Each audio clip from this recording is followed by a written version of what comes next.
বন্ধুরা, কালো কাটা ফাটা রুক্ষ সূক্ষ্ম ঠোঁটকে তোমরা খুব তাড়াতাড়ি নরম এবং পিঙ্ক করে তুলতে পারবে। তো আজকে তোমাদের এমনই একটা উপায় শেয়ার করব, যেটা ব্যবহার করলে তোমাদের কালো কাটা ফাটা ঠোঁটও সুন্দর হয়ে উঠবে এবং ঠোঁটটা অনেক বেশি সফট এবং অনেক বেশি মুলায়ম পিঙ্ক হয়ে উঠবে।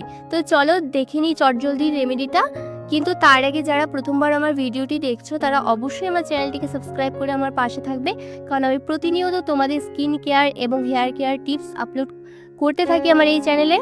তো এখানে আমি রেমেডিটা তৈরি করার জন্য প্রথমে নিয়েছি কিছুটা চিনি।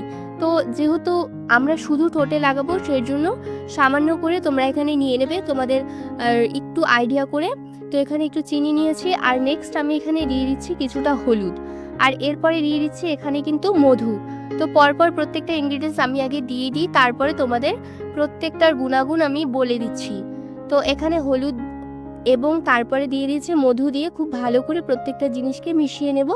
তার আগে তোমাদের এখানে আরেকটা জিনিস অ্যাড করতে হবে, সেটা হচ্ছে টক দই।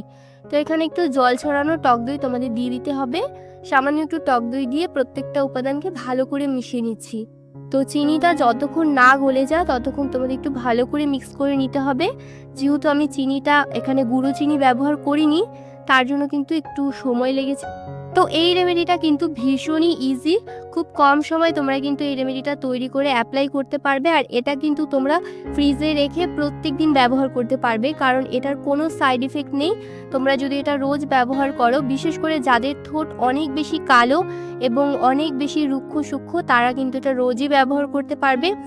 আর ঠোঁটে কিন্তু তোমরা যদি অনেক বেশি ফেটে যায়, তাহলে কিন্তু তোমরা একটু বেশি করে জল খাবে এবং অনেক নিয়ম মেনটেন করে তোমাদের চলতে হবে। আর ঠোঁটের কিন্তু কেয়ার অত্যন্ত জরুরি, তোমরা অবশ্যই ঠোঁটের কেয়ার করবে সপ্তাহে অন্তত 2 দিন। তো আমি কিন্তু প্রথমে প্যাকটা অ্যাপ্লাই করার আগে ছোট্ট একটা কাজ করে নিচ্ছি, সেটা এখানে আমি হাতের মধ্যে একটু কোলগেট নিয়ে এটা কিন্তু ঠোঁটে অ্যাপ্লাই করে নিচ্ছি।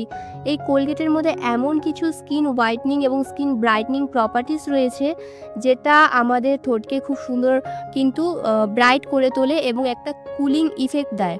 তো এখানে খুব সুন্দর করে কিন্তু এটা অ্যাপ্লাই করে নিতে হবে এবং এটা রেখে দিতে হবে 2 মিনিটের জন্য। তারপরে কিন্তু হালকা করে তোমাদের ব্রাশের পেছনে যে একটু কম ধারালো থাকে সেই জায়গাটা দিয়ে কিন্তু খুব সুন্দর করে রাব করতে হবে। আর একদমই প্রেশার দেওয়া যাবে না, হালকা করে তোমরা একটু রাব করে নেবে। আমার যে কোলগেটটা আমি দিয়েছিলাম এটা একটু বেশি শুকিয়ে গিয়েছিল, তোমরা চেষ্টা করবে আর একটু যাতে কম শুকিয়ে যায়, একটু কম তাড়াতাড়ি তোমরা কিন্তু এইভাবে রাব করে নেবে। তো এটা করলে কি হবে, আমাদের স্কিনের ওপরে আমাদের ঠোঁটের ওপরে যদি নোংরা ময়লা জমে গিয়ে থাকে সেটা কিন্তু ক্লিন হয়ে যাবে। এরপরে যখন আমরা প্যাকটা অ্যাপ্লাই করব, এতে আমাদের প্যাকটা অনেক বেশি ভালো কাজ দেবে। তো হলুদ আমাদের কিন্তু এই ঠোঁটটাকে কিন্তু একদম একটা খুব সুন্দর কালার এনে দেবে। আর অনেকেই ভাবে যে হলুদ অ্যাপ্লাই করলে কালো হয়ে যায়, বাট এটা একদমই না, হলুদ অ্যাপ্লাই করলে কালো হয় না। এটা প্রথমে একটু মনে হয় যে কালো হয়ে যাবে, তারপরে কিন্তু এটা কোনো রকম কালো হয় না, এটা একদমই লাইট হয়ে যায়। তো এরপরে কিন্তু এখানে মধু দিয়েছি, মধু খুব সুন্দর একটা ময়শ্চারাইজার, মধু কিন্তু ময়শ্চারাইজ করে রাখবে।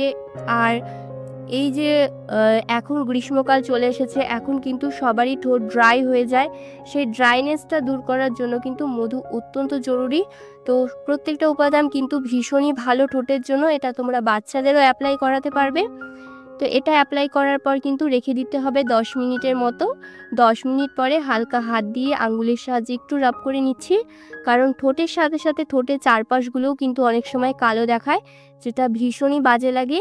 তো এইভাবে তোমরা কিন্তু ব্যবহার করতে পারো সপ্তাহে 2 দিন করে, খুব ভালো রেজাল্ট পাবে। আশা করছি তোমরা কিন্তু অবশ্যই ব্যবহার করো।